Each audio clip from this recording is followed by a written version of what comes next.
Siguro mas more on na happy ako kasi meron akong work. Pero of course, nandun din yung kaba. Hindi mawawala yun kasi syempre gusto mo laging gawin, maging maayos yung gagawin mo.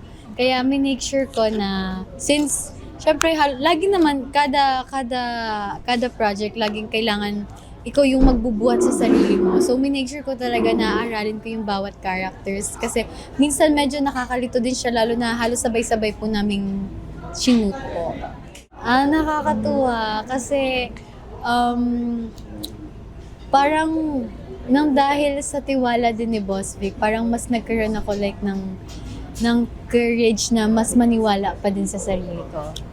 Hindi talaga parang ano talaga ba? Kaya nakakatuwa kasi yung mga bagay na nangyayari, hindi ko talaga na-expect din.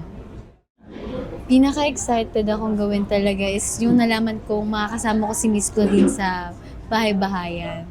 And di naman ako nabigo kasi sobrang nag-enjoy talaga ako habang ka-eksena ko siya.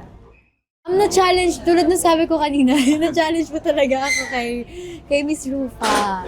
Nahirapan po akong mag-in character and nahirapan din akong umalis sa character na Miss Rufa. Siguro yung mga laging SH, yung siya na ngayong Pasko. Siyempre may pressure, pero mas more on like, iniisip ko yung pressure na binibigay ko sa sarili ko. Yung mga outside pressure or outside noise, mas hindi ko na siya binibigyan ng pansin din. And kasi, yung mga yun naman di mo makokontrol eh. Mas makokontrol and mahihelp mo lang yung sarili mo if yung papakinggan mo lang is kung ano man yung problema mo sa sarili mo. And memorable moment, siguro kay Miss Rufa, yun po yung parang may sinasamon kaming spirit. And dun po talaga ako pinaka natawa sa lahat po ng scenes ko with her.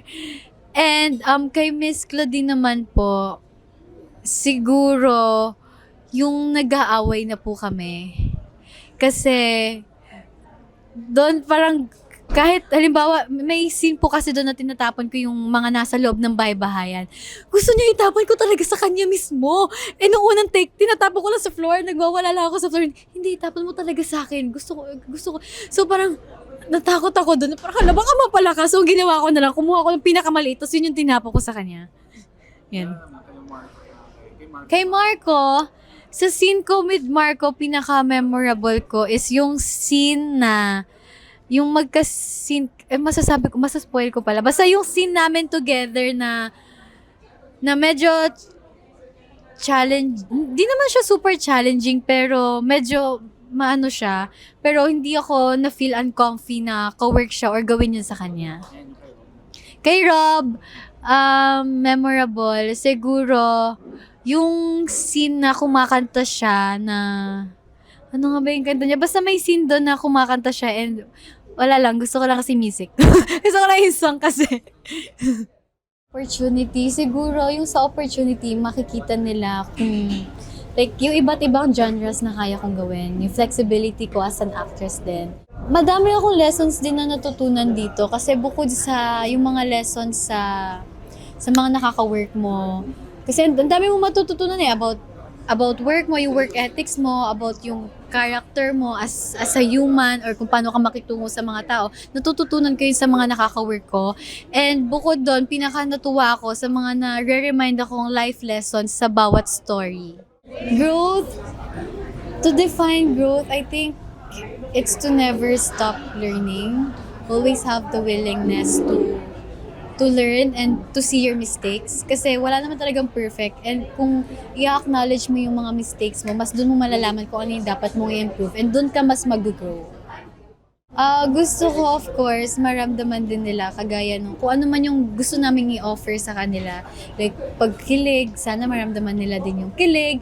And of course, gusto ko, like, makapag-reflect din sila kahit papano about sa mga, siguro mag-isip sila, siguro hindi lang manood, siguro mas mag-isip sila sa kung bakit ganun yung reaction ng character para, alam mo yun, para kahit papano may lesson din and ma-apply din nila kahit papano yun. To my supporters, I just want to thank you kasi ramdam na ramdam ko talaga yung pagmamahal nyo. Kahit di tayo lagi nagkikita. Maraming salamat sa tiwala sa akin, sa pagmamahal nyo sa akin, sa effort na binibigay nyo para sa akin. Thank you so much. And I think kung masasabi ko lang talaga, kaya ako nandito ngayon, kaya ako nagsistay ngayon dahil din yun sa inyo.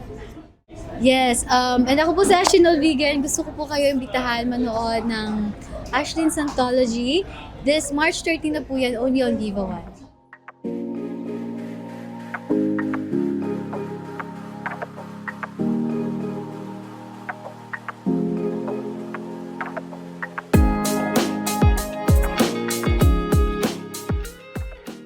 And please visit pikapika.ph.